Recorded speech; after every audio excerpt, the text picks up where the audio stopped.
Why? Why is there evil in the world? Where did it come from? Who is to blame? I like to think that both faith and science help us wrestle with that problem. They collaborate in our understanding of the nature and the origin and how evil operates in the world. They push back against it, both faith and science together. But there are some people who believe that evil exists in the world because of the apple. Now, I'm here to tell you today that that is absolutely not true. For all the things that we do not know about evil and the origins of it, the questions we really cannot fully explain, the answers we cannot fully settle on, I can tell you with confidence that evil does not exist in the world because of the apple. It exists in the world because of the grapefruit. Now, I realize there may be a handful of you here who, for some unknown reason, like grapefruit. You think it's a delicious fruit product and enjoy it almost on a daily basis. And I can tell you with confidence that you are delusional. Because the rest of us who have normal functioning taste buds realize that this is awful. This is a fruit that pollutes everything that it touches. In fact, there is a comedian, his name is Gary Gilman, he does this whole stand-up routine about food, and he has this little part of his act where he talks about how the grapefruit got its name. Because in case you haven't noticed, grape and a grapefruit are not the same thing. And he speculates that the grapefruit was not originally called the grapefruit. It was called the fruit, which is a better representation of what it is. And the grapefruit realized, I'm not going to get anywhere in this world if I'm called the fruit. And so the grapefruit traveled around and said, let me go to some of the other fruit and ask them if I can kind of partner with them and change my name from the fruit to like the banana fruit or the pear fruit or the apple fruit or the cherry fruit. But all of them said, get out of here, you're terrible, we don't even want to associate with you. So he finally got to the end of the fruit chain, which everyone knows is the tomato, because we're not sure. A tomato is not a vegetable, and some people say it's a fruit until you put it in fruit salad, then you know it's not a fruit. But he went to the tomato, and the tomato said, hey, why don't you go talk to the grapes? Because the grapes are very social fruit. They hang out together in bunches all the time. You could hang out with them, they wouldn't even know. And everybody loves grapes. They just eat them right off the vine. They're delicious. They love grapes. And grapes have got it going on. You want to associate with the grapes because the grapes have this thing. They got the jelly and the jam. They got the juice. And I'm not even going to bring up the whole wine thing. That's just a game changer. And, I mean, the grapes have it so together that even when they're dead, they're still delicious. They're raisins, and they're awesome. So you should go hang out with the grapes. So the grapefruit, or the fruit, went and said, hey, guys, can I just hang with you and kind of associate with you? And maybe people will say, like, hey, look at the grapes and the grapefruit. And the grapes were super chill. And they went, sure, you can hang out with us. We're just hanging out together. They had no idea what they were introducing into the world with the deception called the grapefruit. Now, I hope you realize that that's not a true story, and that the grapefruit is not the reason that evil exists in the world. It may, in fact, be evil, but it's not the reason evil exists. And that in the process of trying to come to terms with the universe that we live in, one of the great questions is, where did evil come from? Why does evil exist? Why in the middle of an amazing, perfect, and awesome, mysterious universe, is there this thing called the evil? What is the purpose of it? Why is it here? And who is to blame? Last week, we began swimming in the deep end, and we asked the first of the great questions. Why are we here? How did we get here? What is our purpose? And this week, we ask the second question, the second great question. Why is there evil? Where did it come from? And who is to blame? Admittedly, we're swimming in the deep end, and I'm not sure we're going to get to shore today. But I think it's worth considering specifically how science and faith complement each other as we seek to understand the universe we live in and push back against the evil around us. But before we talk about that, would you pray with me for a moment? Father in heaven, I would ask that the words of my mouth and the meditations of my heart would be pleasing in your sight, that you would use your word spoken by your servant, anointed by your Spirit, to challenge us, to instruct us, and to stretch us, so that we might be strengthened in our knowledge, and in our wisdom, and in our hope and our faith.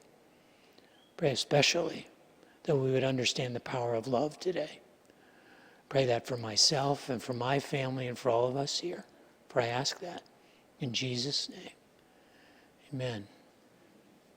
Why? Why is there evil? Why do bad things happen to good people? Why is there tragedy? And this is the question that has puzzled humanity since the beginning of time. And every religious system and basically every philosophical system wrestles with the nature of evil. And we bump up against the limits of our understanding, but the Bible introduces us to a story that explains to us the nature of evil. It doesn't make clear exactly where evil comes from. It does make clear to us the reality of it and the power of it. You see, evil is real. And I don't know whether you personalize it into the form of the character of Satan or Lucifer or the devil, or whether you just see it as the darkness or the dark side or just an evil force in the universe. Doesn't matter. I think we all know that evil is real.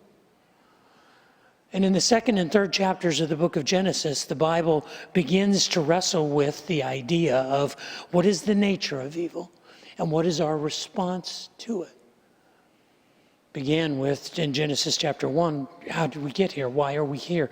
And then it turns immediately to the second great question, why is there evil?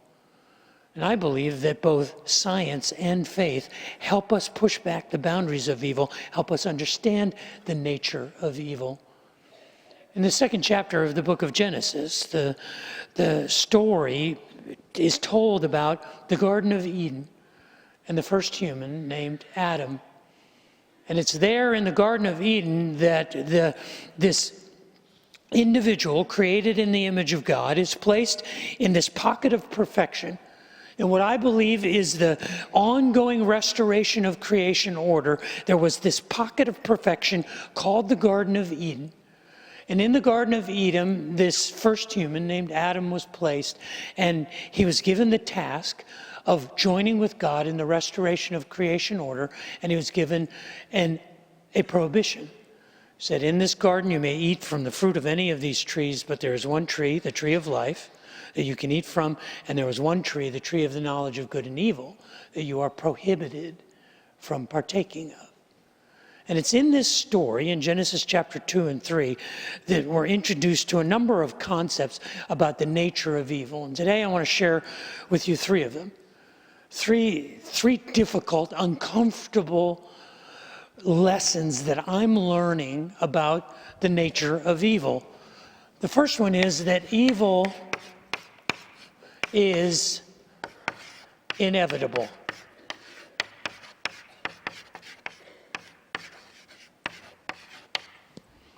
It's unavoidable. It is all around us. Evil is part of the universe that we live in. And when I say evil is inevitable, it is part of the universe, is because basically in our experience, there are two types of evil that we experience. There is the cosmological evil. This is the evil that creates tragedies and disasters, plane crashes and cancer that sweeps over people in tsunamis and floods and wildfires, tornadoes and hurricanes and pestilence and disease. This is the evil that exists in our world, regardless of our behavior. It exists even if we do everything right, even if we live a perfectly good life, cosmological evil will rub up against us at some point. The other evil that we experience is anthropological evil.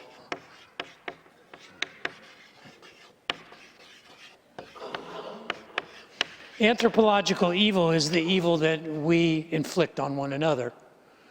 It's the evil that we carry out through envy and jealousy and anger and hatred and bigotry and prejudice. It is the anger that we express through injustice, through deceit and lying, through those things that we take that are not ours. And in many cases, we are not just perpetrators of anthropological evil, we are victimized by it. And there's no way that we get through life without experiencing these things. And this is where science helps us out a great deal. Both science and faith help us understand the nature of the cosmological and anthropological evil. You see, we kind of build a fortress in the middle of this. And science allows us to do that, not just psychology and philosophy and anthropology and sociology, not just the sciences that explain human behavior or the sciences that explain the way that nature functions, things like the hard sciences like chemistry and biology and engineering. They allow us to create things like heating and air conditioning and homes that withstand storms and allow us to move about freely, fly all over the world, to experience things that we otherwise would not experience. This is the blessing of science. Science pushes back the boundaries of evil to give our lives a sense of stability and security. This is no more obvious than in the field of medicine. The field of medicine, where even if we inflict on ourselves certain behaviors that create evil outcomes, tragic outcomes in our life, medicine is able to mitigate them. Medicine is able to bring about healing. Now, there's limits to it because we don't know how far we have pushed back the boundaries through science. We only know there is more to learn. There's more to explore. We don't know whether we have created a large gap in the boundaries of evil or whether we have just created a speck. And this is where our faith assists us. This is where faith comes alongside of our science and says there's more to do. We should not lose hope. We should not lose faith. We should continue to explore, continue to embrace, continue to discover. This is the nature of evil that is described for us. And the limits of science bump up against the idea of, okay, so why do we even have to do this? That's where our faith steps in and says, well, we may not know the reason, but I can tell you a reason why. In the story in Genesis chapter 2, God places Adam in the garden and he commissions him with the pursuit of the restoration of his creation order, partnership with Adam in this great work of redemption. And he says there is simply one thing you must not do. You must not eat from the tree of the knowledge of good and evil. Everything else you are free to do. You are free to enjoy. You are free to explore. But you are prohibited from this one thing. And it's there in the garden in Genesis chapter 2 that we're introduced to the notion that evil must necessarily exist if we are going to be free. Let me make it very plain. There is no free will without evil. If you cannot choose the wrong thing, if you cannot choose the bad thing, if you cannot choose the hateful and destructive thing, if all you can choose is the right thing and the good thing and the loving thing, then you actually have no choice. You are simply an automaton, a robot whose choices are always the right ones, are always the good ones. It's only when there is a possibility of choosing the wrong thing that free will truly exists. And we are fashioned in the image of God, and God is free, is accountable to no one, and God is free to choose to always do the right thing. And so in the garden, we get this uncomfortable lesson about the nature of evil, that it is necessary, that it is inevitable. I don't like that. That makes me very uncomfortable because that makes God the author of evil. That says that the origin of evil was in God's design. And I stop just short of that precipice and say, well, I'm not sure about that. But I am sure that in order to have free will, we have to have the ability to choose the wrong thing. And because of that, evil is inevitable. The second uncomfortable truth that I learned about the nature of evil from Genesis is that evil is invisible. Most of what we identify as evil, we're just simply picking up the clues of where evil was. We are seeing the symptoms. We are seeing the byproducts. We are forensically looking at the fingerprints of the outcome of evil. We are shooting at the vapor trail. We have missed the actual evil, and we are just simply arguing against the effects of it. Because evil at its core is a lie. The ultimate evil is a deception that tells you it's not evil at all. When you think you have captured the nature of evil, you have simply captured smoke in your hands or nailed Jell-O to a wall. This is where science helps us out a great deal, because science eliminates some of the mystery from life. It eliminates some of the superstition and the mythology and says, no, this happens because these things caused it. There is these cause and effects. Science combines with our faith to tell us to eliminate the things that we can know, to say this is what is true. This is how the world works. If you do this, then this will happen. And it's not mythology. It's not superstition. It didn't happen just because you had a rabbit's foot in your pocket. It happened because you did the right things. Now, we all understand that the limits of science can't explain everything, that there is a great deal of mystery beyond that. But science begins to identify some of the things, the sort of the forensic evidence of the way that the universe operates, and can explain how to avoid and how to push back the boundaries of the darkness and of evil. But evil in and of itself is a lie. This is what Genesis talks about. In Genesis chapter 3, it talks about the first deception, the original sin. It says that the serpent, and at the time the serpent was probably an angelic being, glorious and magnificent, came to Eve in the garden and says to Eve something that was just not true.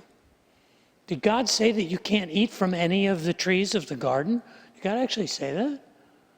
Well, Eve knows that that was not true, and she says, no, God didn't say that we couldn't eat from any of the trees. God said we shouldn't eat from one of the trees, nor should we touch it.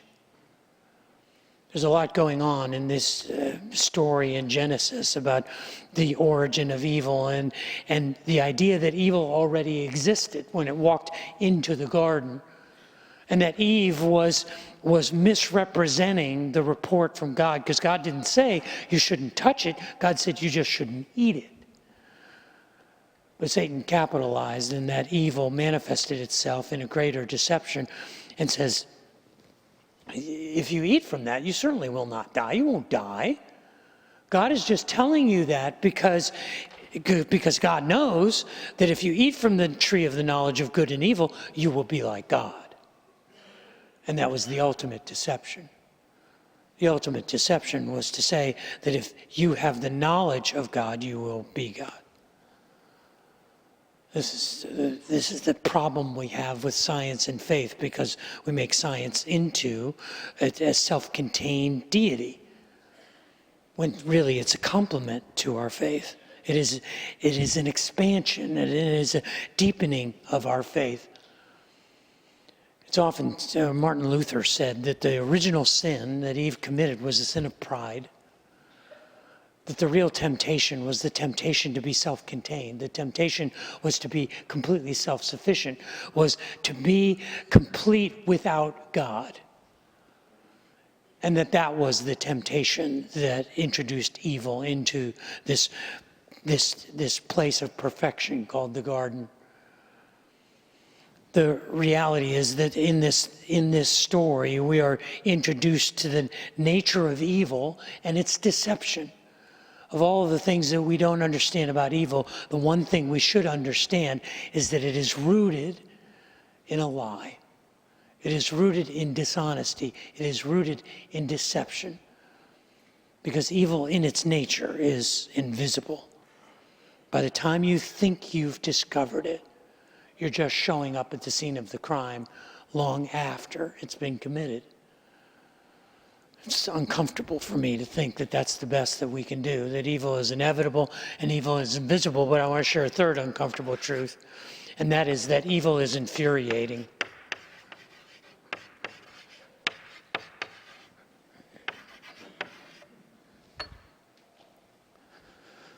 In the book of Genesis, at the end of the story of the nature of evil, in Genesis chapter 2 and 3, God explains the consequences of their choice to partake of the tree of the knowledge of good and evil. And he first says that the consequences fall onto the woman in two ways: pain in childbirth and frustration with men.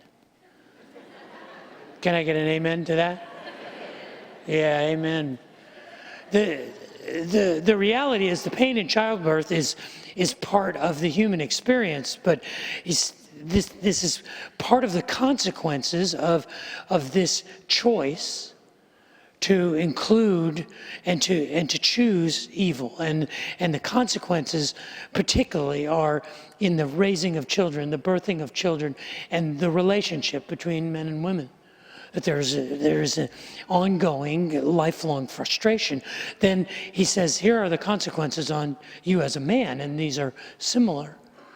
He says, you will toil at the ground and work it to produce the food that you will eat.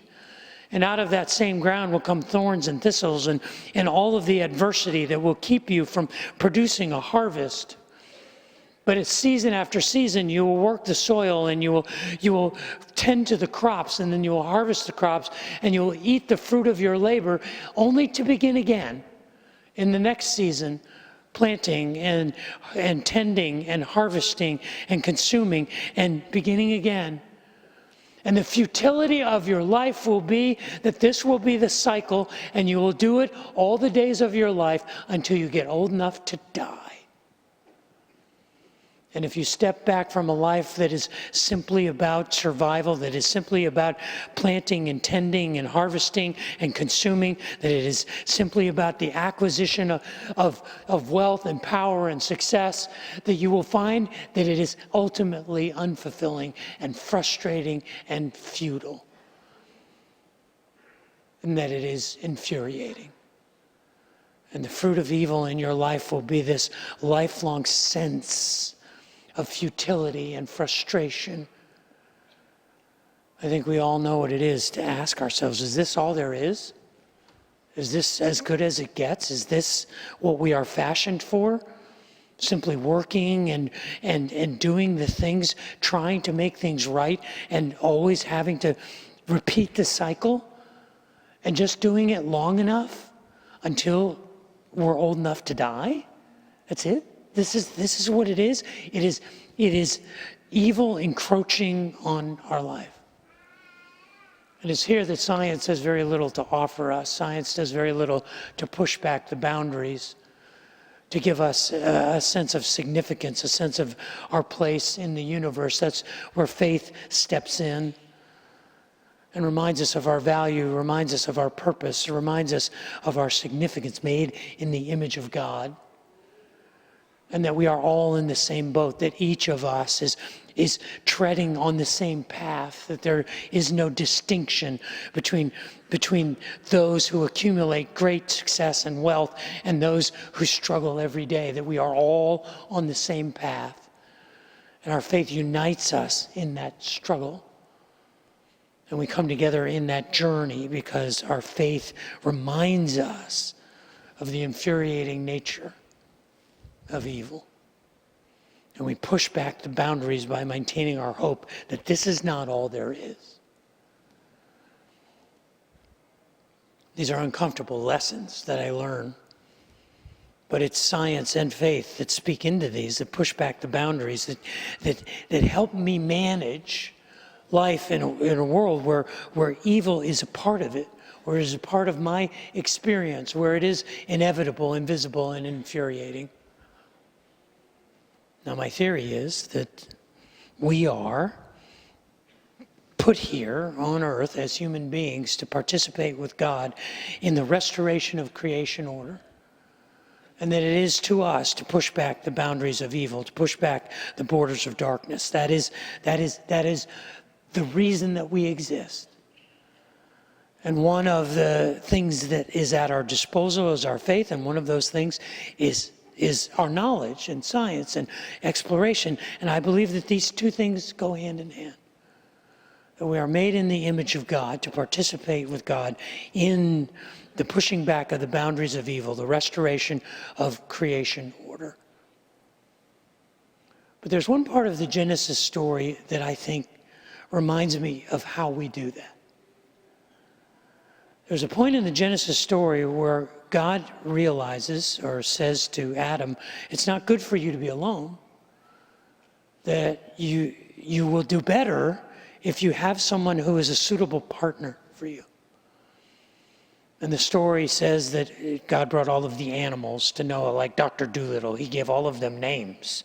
He spoke to the animals and said, you are koala, and you are kangaroo, and you are snake or bird or whatever.